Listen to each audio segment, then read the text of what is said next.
Hello दोस्तों, ये रिश्ता क्या कहलाता है स्टार प्लस के मोस्ट पॉपुलर शो में आपको दिखाया जाएगा।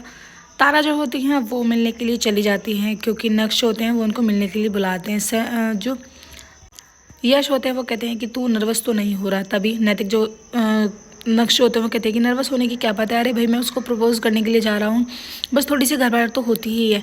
उधर अक्षरा की गाड़ी जो होती है वो तारा के दादाजी की गाड़ी से टकरा जाती है। उनका एक बार पहले भी पंगा हो चुका था रेस्टोरेंट में। तभी वो कहते हैं कि हम तो पुलिस को बुलाएंगे, जनानी का काम होता है कि घर का काम करेगी, क्या मर्दों वाले काम करती फिरती हो तुम रोड पर।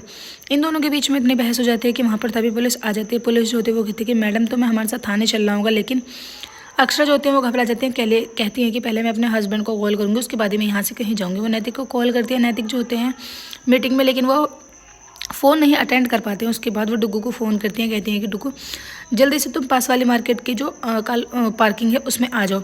डुग्गू जो होते हैं वो कहते हैं कि एक तरफ मम्मा एक तरफ तारा है, तारा को भी मैंने ही बुलाया है। खैर डुग्गू जो होते हैं अपनी माँ की तरफ, मतलब जहाँ उनकी माँ ने उन्हें बुलाया हो तो वो वहाँ की तरफ चले जाते हैं। दादाजी जो होते हैं बहुत ज़्यादा बेइज्जती करते हैं, कहते हैं कि इतनी भी तमीज़ नहीं कि अपने से बड़ों से कैसे बात करते हैं, पता नहीं किस परिवार की है, शायद ये अभी हमें जानती नहीं है। जिस दिन हमारे बारे में इसको पता चलेगा उस दिन बहुत पछतावा होगा। तभी दरोगा जी से कहने लगते हैं, जो दद्दा होते हैं तारा के, कहते हैं कि इस औरत को जेल में डाल दो, 2-3 साल जब ये पीसिंग करेगी ना, इसको जब खबर आ जाएगी कि। तभी वहाँ पर नक्श होते हैं वो पहुँच जाते हैं और जाकर कहते हैं कि खबरदार, तुम्हारी हिम्मत भी कैसे हुई मेरे मोम के बारे में एक शब्द भी बोलने की, तुम्हें तमीज़ नहीं है कि औरतों से कैसे बात करते हैं, और तुम रोड पर खड़े होकर इतना बड़ा बखेड़ा कर रहे हो। तभी उनके दादाजी जो होते हैं वो कहने लगते हैं कि हाँ, हमें तो पता ही है कि तू ऐसे ही बोलेगा, क्योंकि जो औरत ऐसी हो उसके बच्चे के संस्कार ही कैसे होंगे। बात इतनी बढ़ने लगती है कि डुग्गू को बहुत ज़्यादा गुस्सा आ जाता है। दादाजी जो होते हैं वो भी कंट्रोल खो देते हैं अपना। पुलिस वाले जो होते हैं वो कहते हैं कि आप ऐसा करिए, हमारे साथ थाने चलिए, उसके बाद वहीं पर ही हम तुमको कुछ बताएंगे। लेकिन अक्षरा के समझ में एकदम से एक दिमाग में आइडिया आता है। वो कहने लगते हैं कि बात को बढ़ाना नहीं है हमें। वो माफ़ी मांगने लगती है, कहते हैं कि चलो अगर मेरी गलती है तो मैं माफ़ी मांगती हूँ, और जितना भी इसका खर्चा होगा वो मैं आपको दे दूँगी, मैं नहीं चाहती कि बात आगे बढ़े। अक्षर जो होती हैं वो हाथ जोड़ के माफ़ी मांगने लगती हैं, कहती हैं कि बस इस बात को यहीं रफा दफा करो। वो दरोगा जैसे भी कहने लगती हैं। पुलिस वाले जो होते हैं वो कहते हैं कि हाँ, क्यों कोर्ट कचहरी के चक्कर काटने हैं, यहीं पर मामले को रफा दफा करो ना।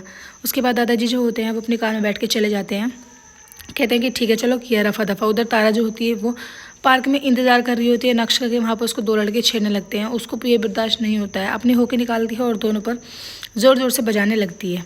उधर नक्श होते हैं वो अपने मम्मा से कहते हैं कि मम्मा अगर इतनी बड़ी बात थी तो आपने मुझे जल्दी फ़ोन क्यों नहीं किया।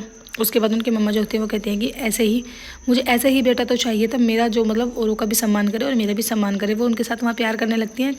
तब डोगो कहते हैं कि मम्मा मेरी मार्केट में वैल्यू है, लड़कियाँ सब देख रही हैं, भला क्या सोचेंगी।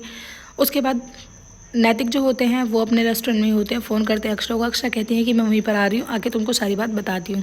जैसे ही अक्षरा नैतिक के पास पहुँच जाती है, बताती हैं, कहती हैं कि वो जो अंकल हैं वो एक बार हमारे रेस्टोरेंट में भी आए थे, उनका और मेरा यहाँ पर भी पंगा हुआ था, और उन्होंने आज फिर मेरे साथ रोड पर पंगा किया है। पता नहीं उनकी और मेरी क्या दुश्मनी है, क्या वो मुझसे अपनी कौन सी दुश्मनी निकाल रहे हैं। नैतिक जो होते हैं वो कहते हैं कि सॉरी अक्षरा, उस दिन भी मैं आपके साथ नहीं था, आज भी मैं आपके साथ नहीं हूँ, मुझे पता है कि आपको कितना बुरा लगा होगा। और वो माफ़ी मांगने लगते हैं। अक्षरा जो होते हैं वो कहते हैं कि हाँ बुरा तो लगा था, लेकिन वहाँ पर डुग्गू जो है वो आ गया था।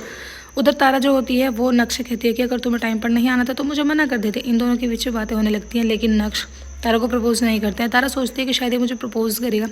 उसके बाद तारा अपनी फ्रेंड के पास चली जाती है और जाके सारी बात बताती है। कहती है उसकी फ्रेंड की हाँ, जब तू लड़कों पर होके बजाएगी तो भला वो लड़का तुझे क्यों प्रपोज करेगा, अरे वो डर गया होगा। उधर यश जो होते हैं वो फ़ोन करके पूछते हैं, कहते हैं कि क्या हुआ निक, कहीं बात बनी। वो कहते हैं कि नहीं यार कहीं नहीं बनी, मैं तो सिर में इतना दर्द हो गया था सुनकर ही, ये देखकर ही कि तारा वहाँ पर लड़कों पर बजा रही है। एपिसोड के आने वाले एपिसोड्स में आपको दिखाया जाएगा। अक्षरा जो होती हैं वो गोवा जाने की बात करती हैं।